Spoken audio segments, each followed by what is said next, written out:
as we have come nearly to the end of the friction, okay, so I want to discuss a very important case which is there in your NCRT also. This question is there. It's a reasoning question. Why it is easier to pull a lawn roller than to push it? That means pulling a lawn roller is easier than to push it. I want to discuss this case. A very important case I want to discuss. Let us say this is a lawn roller. It's a grass cutter also you can say. It is saying that it is easier to pull it than to push it. This is the pulling, this is the pushing. You can very easily understand. Whenever a lawn roller is either pulled or pushed, always the force should be acting on the lawn roller. It should act on a lawn roller, oblique, inside a certain inclination. There should be a certain inclination, that is called the oblique direction. It should be acting obliquely. It is acting like this. Here is the force, right? Here the force is the pulling force, here the force is the pushing force. So that, one more thing you can see, in both the cases I have considered they are oblique or they are inclined with respect to the horizontal at a particular angle theta. Then what will happen? This is F, then this will be F cos theta, this is F sin theta. Again, this is F, so this is F cos theta, this is F sin theta. First you just account for all the forces, their components and everything. Weight, W, will definitely be acting in both the cases, acting in the downward direction, right? So what will be the normal reaction, total normal reaction here? Normal reaction, okay? Here the normal reaction will be, this is equal to, I can say normal reaction R should be, I just bifurcate this, this is W minus F sin theta. W minus F sin theta. Here, because both are in opposite direction. Here the normal reaction R dash should be W plus F sin theta. Definitely, normal reaction, the value of normal reaction has changed. That's why R dash. Okay, here the force of kinetic friction, force of kinetic friction here is Fk, that is equal to mu k into R. So Fk should be mu k, and in place of R, W minus F sin theta. And here it is Fk dash, mu k into R dash. Mind this, mu k will not be changing because it is depending upon the common surface of contact. Surfaces of contact is the same, material is the same in both the cases. That's why mu k is not going to change. That's why mu k times, I can write W plus F sin theta. Look, ultimately what we are getting? We are getting these two. Then what we can say? Obviously, I write here, obviously, Fk dash is greater than Fk. Okay, look, Fk dash is greater than Fk. From here, very much clear. Fk dash is greater than Fk. That means frictional force is more. You know, frictional force is always the opposing force. So, in case of the pulling, you have to, or we have to overcome less amount of the frictional force than in case of pushing. Again I repeat, in case of pushing I have to overcome more amount of the force of the friction. In this case we have to overcome less amount of the friction. That's why obviously pulling is easier than pushing. It is easier to pull a long roller than to push it. I hope all of you got it. This is about this case, a very important case, right?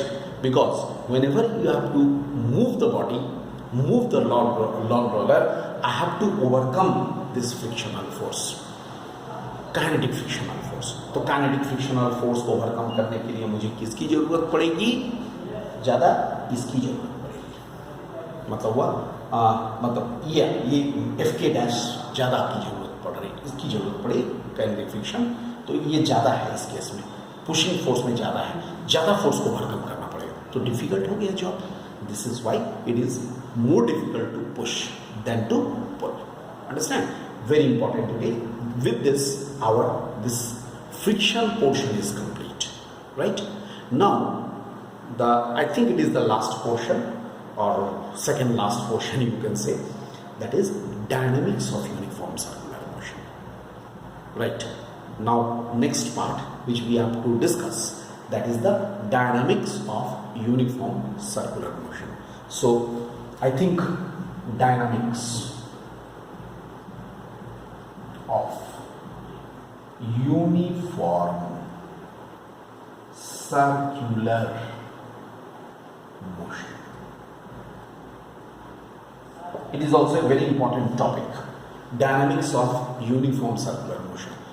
Dear student, if you remember, you all know that we have already discussed the kinematics of uniform circular motion in the kinematics chapter.